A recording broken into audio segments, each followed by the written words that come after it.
Festival के मेरे नामांकन पत्र पर दोबारा बोल रहा हूँ, एक बार आप शांत हो जाओ।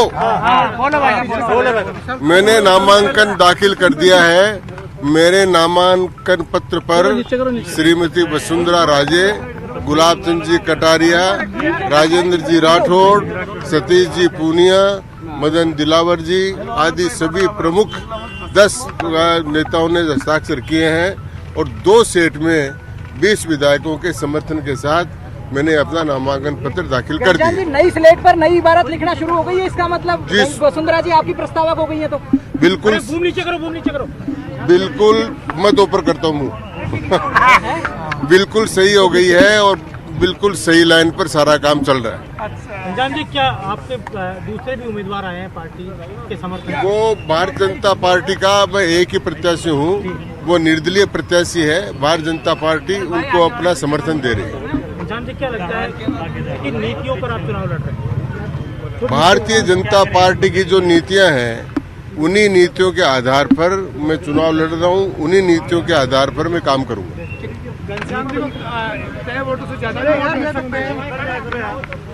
मेरे विधानसभा में कांग्रेस सहित सभी लोगों से बहुत बढ़िया संबंध है और मैं उनसे कहना चाहता हूं कि जो जिनको मैं योग्य लगूं वो मेरे पक्ष में मतदान करें। आपके तो मित्र हैं, अशोक जी भी मित्र हैं। अब मैंने जिसको मैंने जिसने मेरी विधानसभा में प्रशंसा की है उनसे मैं अपेक्षा करता हूं कि वो अपने कर्तव्य का पालन करेंगे।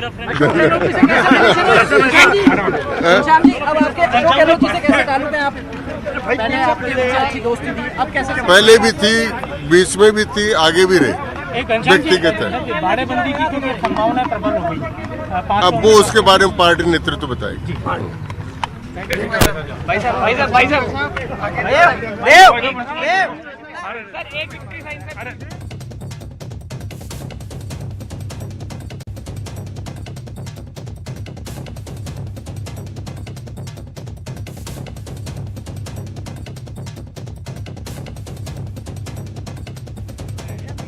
अपने तीनों प्रत्याशियों की जीत के दावे कर रही है कि तीनों ही जीतेंगे कांग्रेस।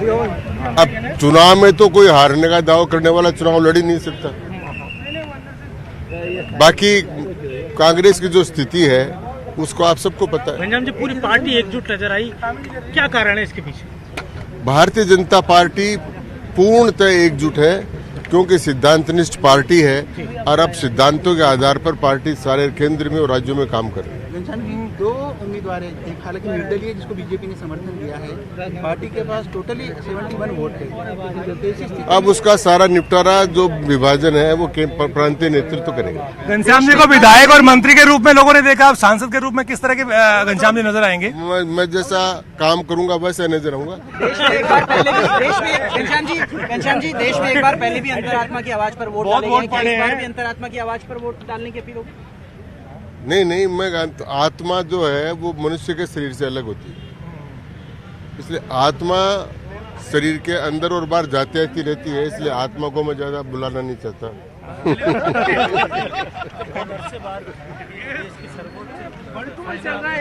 आपकी सोच भी बहुत ही महत्वपूर्ण है। बिल्कुल महत्वपूर्ण है और मैं समझता हूँ कि तो इस वक्त की बड़ी खबर, घनश्याम तिवाड़ी ने नामांकन दाखिल कर दिया है। राज्यसभा के रण का ऐलान हो गया है। बीजेपी की ओर से घनश्याम तिवाड़ी ने अपना नामांकन दाखिल कर दिया। ये सीधी तस्वीरें इस वक्त आपको दिखा रहे हैं। राज्यसभा चुनाव अब से कुछ ही दिनों में होने हैं और बीजेपी ने घनश्याम तिवाड़ी को प्रत्याशी बनाया है। और बड़ी खबर इस वक्त की आपको बता दें, घनश्याम तिवाड़ी ने अपना नामांकन दाखिल कर दिया है। बीजेपी के दिग्गज नेताओं में घनश्याम तिवाड़ी शामिल हैं। 6 बार चुनाव जीतकर राजस्थान विधानसभा के सदस्य भी रहे हैं, तो वहीं 3 बार सांगानेर विधानसभा क्षेत्र से विधायक रह चुके हैं और इस बार बीजेपी ने उन पर अपना विश्वास। घनश्याम जी जीतता है इसलिए चेहरे पर मुस्कान भी और विक्ट्री का सिंबल भी। अरे भैया एक बार अरे यार एक बार भाई हाथ हटा लो। बहुत बहुत धन्यवाद। जल्दी करें यार। घनश्याम तिवाड़ी ने राज्यसभा के लिए नामांकन दाखिल कर दिया। तिवाड़ी साहब क्या कहेंगे? भीतर थे तो बड़े बड़े नेताओं ने आपके साथ में आपके नामांकन पत्र पर प्रस्तावक के तौर पर साइन किए हैं, कैसा नजारा था उस वक्त? वो हमारे बहुत पुराने साथी हैं और पुराने साथी जब साथ मिलकर बैठते हैं तो बहुत अच्छा नजर लगता है। महसूस क्या हुआ एक विधायक के तौर पर? इस विधानसभा में आपने बहुत जबरदस्त काम करके दिखाया, अब सांसद के तौर पर किस तरह से काम करेंगे? इस विधानसभा में ऐसे बहुत से लोग पैदा किए हैं जिन्होंने विधानसभा में अच्छा काम करने के बाद में पार्लियामेंट में बहुत अच्छा काम किया है। तो देखो, मैं भी कोशिश उनके पद चिन्हों पर चलने करूंगा। कल वसुंधरा जी के साथ में जो तस्वीर आई बहुत चर्चित रही, बड़े बड़े नेताओं से आपकी मुलाकात के भी खूब चर्चे हैं। अब किस तरह की बीजेपी नजर आ रही है आने वाले दिनों में? अब आप सबको जो नजारा नजर आ रहा है वही नजारा नजर आएगा। अच्छा, घनश्याम जी बहुत खुश होंगे आप। एक इंटरव्यू दे दीजिए आप। ये थे घनश्याम तिवाड़ी जो नामांकन दाखिल करके अब अपने घर की तरफ जा रहे हैं। कह रहे हैं कि मेरी जीत तय है और विक्ट्री का साइन बना करके और वो लोगों का अभिवादन स्वीकार कर रहे हैं। कैमरा पर्सन दिलीप चेची के साथ बाबूलाल धायल, न्यूज़ 18 जयपुर। तो ये हम सुन रहे थे घनश्याम तिवाड़ी को, जिन्होंने राज्यसभा चुनाव के लिए नामांकन दाखिल कर दिया। इस वक्त की बड़ी खबर आपको बता रहे हैं, बीजेपी ने अपने उम्मीदवार के तौर पर घनश्याम तिवाड़ी के नाम का ऐलान किया था और उसके बाद आज उन्होंने नामांकन भी दाखिल कर दिया है। हमने सुना वो क्या कुछ कह रहे थे, खुशी जता रहे थे और जिस तरीके से बीजेपी आलाकमान ने उन पर भरोसा जताया उसे लेकर शुक्रिया भी अदा किया है। तो एक बार फिर से घनश्याम तिवाड़ी के नाम पर बीजेपी ने भरोसा जताया है और इसी को देखते हुए उन्होंने आज नामांकन भी दाखिल कर दिया है। तो बीजेपी 2 सीटों पर उम्मीदवार उतारने की भी तैयारी में जुटी है। घनश्याम तिवाड़ी के अलावा बताया जा रहा है कि दूसरा कोई ऐसा निर्दलीय कैंडिडेट भी उतारा जा सकता है जिसे बीजेपी के 30 सरप्लस वोट दे दिए जाएं। तो घनश्याम तिवाड़ी ने आज नामांकन दाखिल कर दिया है। ये तस्वीरें भी लगातार आपको दिखा रहे हैं जब वे नामांकन दाखिल करने पहुंचे हुए थे। इस दौरान न्यूज़ 18 राजस्थान से उन्होंने बातचीत भी की और कहा कि मैं शुरू से ही संघ से जुड़ा रहा हूं, मैं पार्टी के लिए काम करना चाहता हूं। और जब उनसे ये पूछा गया कि कितने खुश हैं वे, क्योंकि आलाकमान ने एक बार फिर से उनके ऊपर भरोसा जताया है, तो उन्होंने कहा कि जिस तरीके से बीजेपी ने उन पर भरोसा जताया है उसे वो बिल्कुल पूरा करेंगे और पार्टी जो भी आदेश देगी उन्हें सुना जाएगा। तो लोकसभा चुनाव से पहले मार्च 2019 में राहुल गांधी ने जयपुर में एक रोड शो भी किया था। उसी दिन जयपुर के रामलीला मैदान में आयोजित जनसभा में तिवाड़ी ने कांग्रेस भी ज्वाइन की थी। 12 दिसंबर 2020 को उन्हें प्रदेशाध्यक्ष सतीश पूनिया ने बीजेपी में घर वापसी करवा दी। बीजेपी ज्वाइन करते ही और इस वक्त हमारे सहयोगी बाबूलाल धायल सीधे जुड़ चुके हैं, उनसे ज्यादा जानकारी ले लेंगे। बाबूलाल, नामांकन दाखिल कर दिया है तिवाड़ी ने, क्या कुछ जानकारी इसे लेकर क्या कुछ कहना उनका?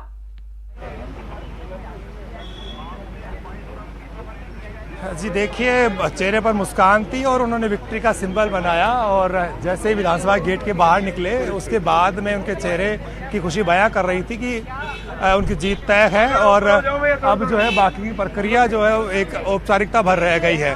तो घनश्याम तिवाड़ी के साथ ही जो दूसरे उम्मीदवार हैं निर्दलीय के तौर पर जिन्होंने पर्चा दाखिल किया है, सुभाष चंद्रा, उनका भी नामांकन दाखिल हो गया है। घनश्याम तिवाड़ी की प्रस्तावक बनी है वसुंधरा राजे और सतीश पूनिया, गुलाब चंद कटारिया, राजेंद्र राठौड़ ने भी उनके नामांकन पत्र पर प्रस्तावक के तौर पर दस्तखत किए हैं। तो बीजेपी आश्वस्त है कि एक सीट उनके खाते में आ जाएगी, लेकिन दूसरी सीट पर भी वो मुकाबला रोचक बनाना चाहती है, इसलिए मीडिया समूह के मालिक को यहाँ पर उन्होंने अपना समर्थन दिया और वो चुनाव लड़ रहे हैं। और इसके बाद यानी थोड़ी देर बाद में कांग्रेस के जो प्रत्याशी हैं उनका नामांकन दाखिल करने का सिलसिला शुरू हो रहा है। तो प्रदेश की विधानसभा में इस वक्त उसके बाहर आप देख सकते हैं खासी गहमा गहमी है और जो समर्थक हैं नेताओं के और सरकार से जुड़े हुए जो लोग हैं वो इस वक्त यहाँ पर हैं। और अब आने वाले दिनों में कब बाड़ेबंदी होगी, क्योंकि बीजेपी को 11 वोट जुटाने दूसरी सीट को जीतने के लिए, तो उन्होंने अपनी तैयारियां कर रखी है। जो दूसरे समर्थित दल हैं उनको अपने पाले में लाने की जुगत में जुटे हुए हैं। निर्दलियों पर डोरे डाले जा रहे हैं। आरएलपी का उनको भरोसा कि वो उनको समर्थन दे देगी। इसके अलावा बीटीपी के जो 2 विधायक हैं वो भी जो है उनसे भी संपर्क साधा गया है। कुल मिलाकर के अगले जो 10 दिन रहने वाले हैं, 10 जून तक तो वो बहुत ही महत्वपूर्ण होने वाले राजस्थान की राजनीति में कि आखिर जो स्ट्रेटेजी प्लान किए बीजेपी ने, क्या वो दोनों सीटें जीत पाएंगे। एक तो जीतना तय है, लेकिन दूसरी सीट पर उन्होंने मुकाबले को बहुत रोचक बना दिया है। तो उसका नतीजा क्या होगा, सबकी निगाहें इसी बात पर टिकी हुई हैं। कांग्रेस के जो तीनों उम्मीदवार हैं बाहरी हैं, इसलिए बीजेपी एक माहौल बना रही है कि राजस्थान की आन बान शान के लिए जो विधायक हैं वो अंतरात्मा की आवाज़ पर वोट करें और जो दूसरा विधायक आया है निर्दलीय के तौर पर उसको समर्थन दें। तो बीजेपी इस तरह से तमाम जो नुस्खे वो आजमाने की कोशिश करेगी। बहुत सारी तैयारियां उनके नेताओं की ओर से की गई है। बाड़ेबंदी बीजेपी को भी करनी पड़ेगी, लेकिन कांग्रेस को बहुत सतर्क रहना पड़ेगा, क्योंकि उनके किले में अगर सेंध लग गई तो फिर उनका तीसरा उम्मीदवार जो है जीतने की संभावना बहुत खटाई में पड़ जाएगी। तो ऐसी स्थिति में बहुत संभल के कदम रखने की कोशिश हो रही है। और बिल्कुल देखिए घनश्याम, 10 जून तक का जो समय है वो बेहद महत्वपूर्ण माना जा रहा है। बीजेपी और कांग्रेस दोनों के लिए एड़ी चोटी का जोर दोनों ही पार्टियां लगाएंगी, और इसके साथ ही कांग्रेस ने भी 3 प्रत्याशियों का ऐलान कर दिया है। घनश्याम, अभी वहां पर क्या कुछ हलचल है, क्या लगता है कब तक कांग्रेस के लोग वहां पर पहुंचेंगे और नामांकन दाखिल करेंगे?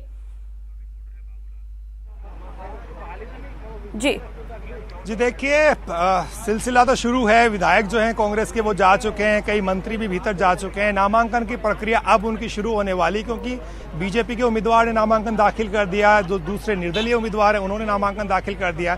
अब बारी जो है कांग्रेस उम्मीदवारों की है। 3 बजे तक का वक्त है, तो 3 बजे तक उनके भी नॉमिनेशन फाइल हो जाएंगे, और उसके बाद में पूरी की पूरी सरकार जो है वो जुट जाएगी कि राज्यसभा में जो उसके तीनों उम्मीदवार हैं वो चुनाव जीत करके जाएं। रणदीप सुरजेवाला, मुकुल वासनिक और प्रमोद तिवारी, तो तीनों राजस्थान के बाहर के हैं, और इसलिए जो है सरकार को थोड़ा ज्यादा सतर्कता बरतनी होगी, क्योंकि कहीं स्थानीय और बाहरी का मुद्दा गर्मा गया और अंतरात्मा की आवाज पर वोट देने की अगर बीजेपी की जो मुहिम है वो कहीं कामयाब हो गई तो फिर कांग्रेस सरकार के लिए अच्छी बात नहीं रहेगी। इसलिए सरकार फूंक कर कदम यहाँ पर रखने की कोशिश करेगी।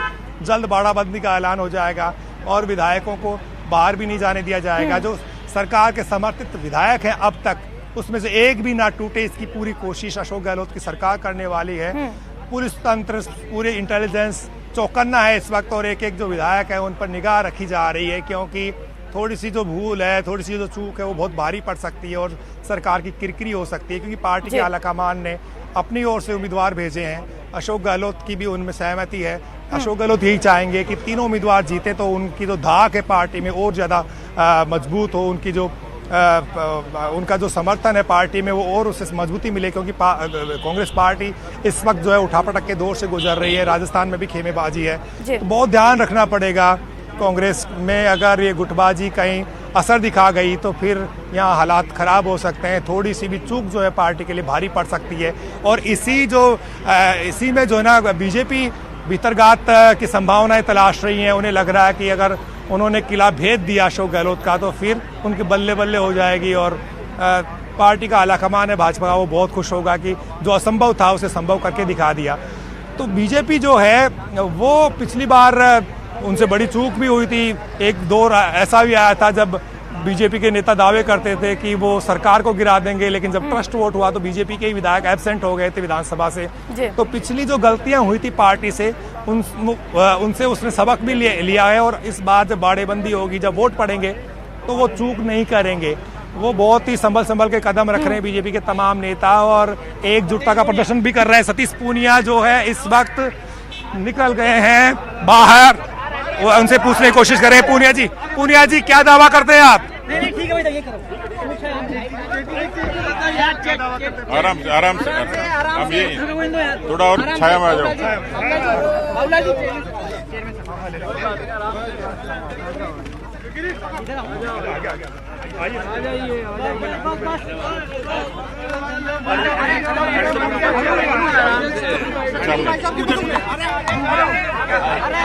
अक्षय आराम से करेंगे, आराम से करेंगे। एक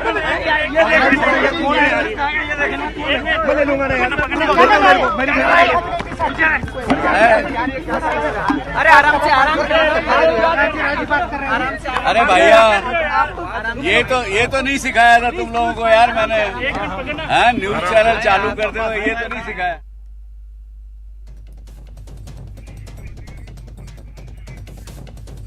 तो घनश्याम तिवाड़ी ने बीजेपी की ओर से नामांकन दाखिल कर दिया है।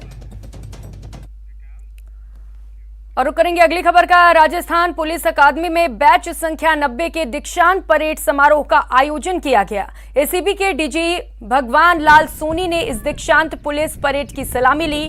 दीक्षांत समारोह में राजस्थान पुलिस में भर्ती 48 पुरुष और 38 महिला कांस्टेबल समेत कुल 86 कांस्टेबल शामिल हुए। इस मौके पर डीजी बीएल सोनी ने परेड कमांडर और सर्वश्रेष्ठ ऑलराउंडर कांस्टेबल रानी को ट्रॉफी प्रदान की। और इस वक्त बीजेपी प्रदेशाध्यक्ष सतीश पूनिया कुछ कह रहे हैं, चलिए आपको सुनाते हैं।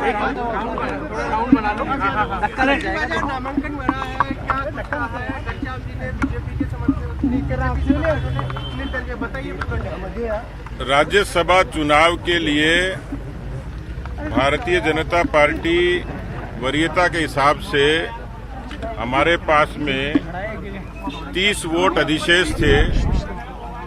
पिछली बार भी हम लोगों ने दूसरा उम्मीदवार खड़ा किया था। इस बार भी लगभग ऐसी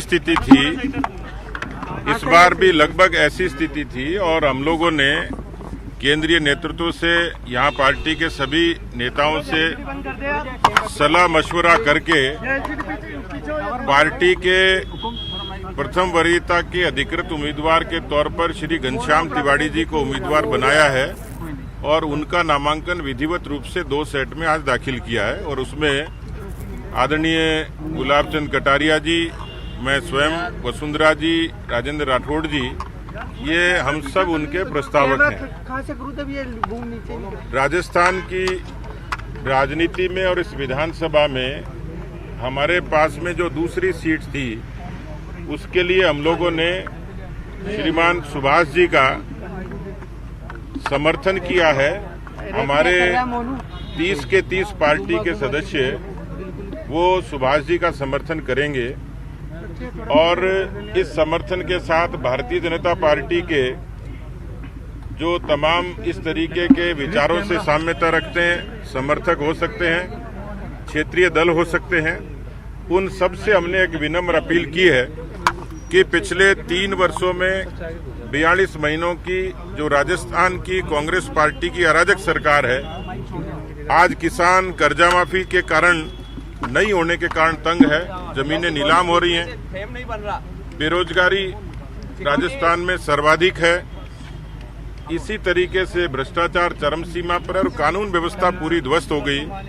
तो हमने जो शेष दल हैं, जो शेष निर्दलीय हैं, उनको ये अपील की है कि इस अराजक सरकार के खिलाफ भारतीय जनता पार्टी के समर्थित श्री सुभाष जी को वो मतदान करें।